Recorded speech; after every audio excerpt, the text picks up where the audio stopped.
If you have to close, you don't know how to sell. What? I know, I get it. I realize that this sounds like heresy and sacrilege because whenever my mentor told me this, 14 years into my sales career, I couldn't believe it. I couldn't buy into it. See, I grew up selling in the late 90s, but they were still trying to teach me. My managers were still trying to teach me the old style Glengarry, Glen Ross boiler room, hard closing, pushy, aggressive, slimy sales tactics. And I refused to do it. And that's probably why the first 6 years of my sales career were absolutely dismal. I went through 9 jobs in 6 years because I refused to be that person. Fortunately, I was able to land on my feet and really find my footing in the sales profession and be able to sell more genuinely and authentically. And when my mentor told me, if you have to close, you do not know how to sell, it was when I was about to transition into owning my own company and leave my formal sales career behind. Little did I know I was gonna have to continue to sell every single day. But here's a deeper realization I came to as I made that transition into business and now that I've been in business for 12 years. If your prospects aren't closing you, you don't know how to sell. Now again, I know that sounds extreme and it goes against everything we were taught and many of the things we believe, but I'm going to prove it to you in this video. By the way, before we jump in here, my name is Duane Huff. I'm a 26-year sales veteran, founder and CEO of I.N.F.L.U.E.N.C.E seminars. And for the past 12 years, I've worked with top companies that you see here, but also small businesses, medium-sized companies to help their sales professionals sell more consistently, predictably, and profitably without having to sell on price, offer discounts, quote lower margins, or compete in a race to the bottom just to get the business. And here's what I've come to understand is literally if you have to push, if you have to close, if you have to use slimy, closey, pushy techniques to get the customer, the buyer, the prospect to buy, you've missed something along the way. And I know this to be true across every industry you can imagine because for the last 12 years, I've had the privilege of working with over 200 companies, studying over 50 sales methodologies, and talking with literally thousands of sales professionals.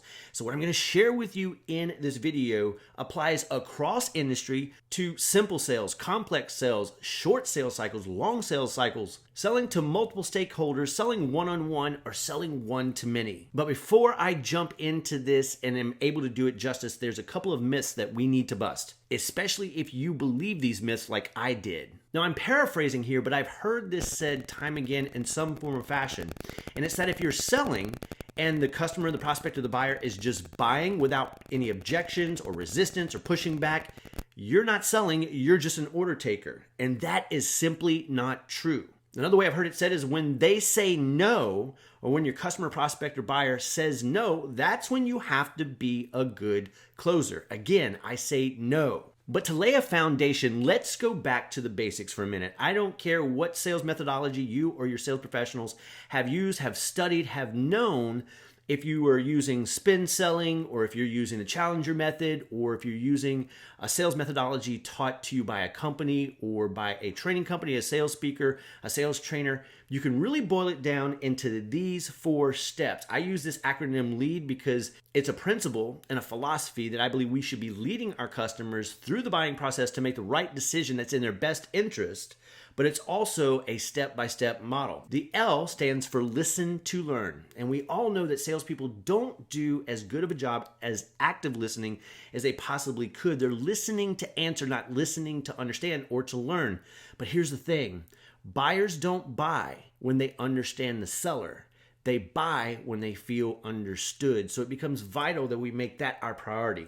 The E stands for examine to educate. We're digging in, we're asking questions, we're having great conversations because we can bring value to the conversation with our expertise, with our product knowledge, and with our ability to solve the buyer's perceived and real problems through the way that we can shed light, deliver distinctions and insights to the customers that they might not have thought of before. A stands for advocate and advance, and that simply means a collaborative process between the buyer and the seller that co-creates an outcome that may have not appeared at first, but is beneficial to both the buyer, the seller, and the seller's company and the buyer's company. And then finally, to get the decision or to help the customer make that final decision, we must differentiate our products, our services, and our solutions and show how they specifically add the value that the buyer wants from the product, the service, or the solution. So it doesn't really matter what sales methodology you're using. As you begin and go through the sales process and the sales conversation with the customer, all of these steps are in place. But there's a realization that all sellers and even sales leaders need to come to, and it's that sales training or selling skills and product knowledge simply aren't enough to achieve consistent, ongoing, sustainable sales growth. They need to realize that every sales conversation and every sales interaction is a negotiation. Now, when I say that, many people push back and they say, Duane, we don't negotiate. We can't negotiate our prices. We can't offer discounts. No. I had a CEO tell me one time, Duane, before you teach my people negotiation skills, please help them to understand that negotiations is much more than just dollars and cents, high-stake contracts, boardrooms, and money. It's how business gets done. It's how we come to agreement. And in every step of the process, we have to come to agreement with the buyer, the customer, and the prospect that it's okay to move forward, that we're on the same page, and that we're actually solving their problems. With that being said, not only do we need to look at the sales conversation and the sales process as a journey that is selling and the journey that the buyer's taken, but also a negotiation. And if we look at the way that negotiations flow from negotiation theory, this model represents a framework that you could use to guide yourself, or that your sellers could guide themselves through the negotiation process. It starts at the top with being prepared or being ready prior to engaging with the buyer. Obviously, this means doing research, doing the homework, asking questions, analyzing, doing research online, or looking at past customer experiences to understand what we need to have in place to meet the needs of this customer and if they qualify for our product, our solution, or not. As we engage the customer, being able to set the proper tone to establish a peer-to-peer relationship so we don't come across as needy, supplicating salespeople, but as experts and authorities in our position that's able to bring value to the buying experience. When we've established that, we're able to have a collaborative conversation, remembering that people support what people help create. And when we can engage the customer in a co-creative process in designing a solution that includes our products and services, it's not really us selling, it's them co-creating, and the buy-in is so much greater. And in the process of doing that, we're exchanging value. Our value is what we bring to the table in the form of our expertise, our product knowledge, and all the things we can do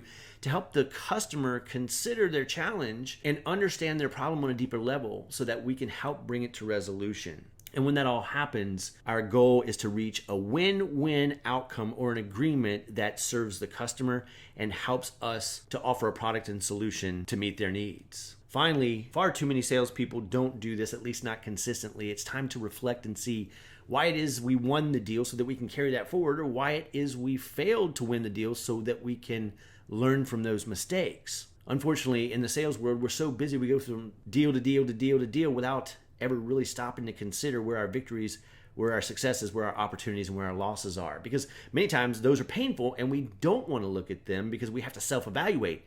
But if we can do that consistently, we can grow faster and stronger and bring this all back through the cycle again and have it go much more consistently and predictably. Now you'll notice here that there are arrows going back and forth, and it simply means this. If I've prepared and I've done my homework and I've done my research and I'm ready, but then I step into the conversation to set the tone, to establish a relationship, the peer-to-peer relationship, and it doesn't go, or they resist, or they push back, then it reminds me that I need to step back and do a little bit more preparation. Likewise, if I'm exchanging value, but it's not resonating, it's not landing, because we hear all the time, add value, add value, add value. But we try to do things, buy things, offer things, create things, make things, add things for the customer experience, and they're like, no, I don't want it, don't need it, no thank you, we're going to get it somewhere else. And we're like, what happened? It's because we weren't aligning the value and giving the customer what they truly valued already in the buying process. And that tells us that we need to back up and we need to have a more collaborative conversation so we fully understand what they're striving and driving for. I say all that because when we understand this framework and how to navigate the negotiations conversation, we can lay the sales flow or the sales process on top of this model and see that it coincides very nicely. And likewise, it's an ebb and flow, a back and forth, because if we miss any piece of this sales flow or the negotiation flow, we fail to answer the right questions. We fail to ask the right questions. We fail to understand the real problem. We fail to surface, handle, and deal with objections before the buyer even brings them up.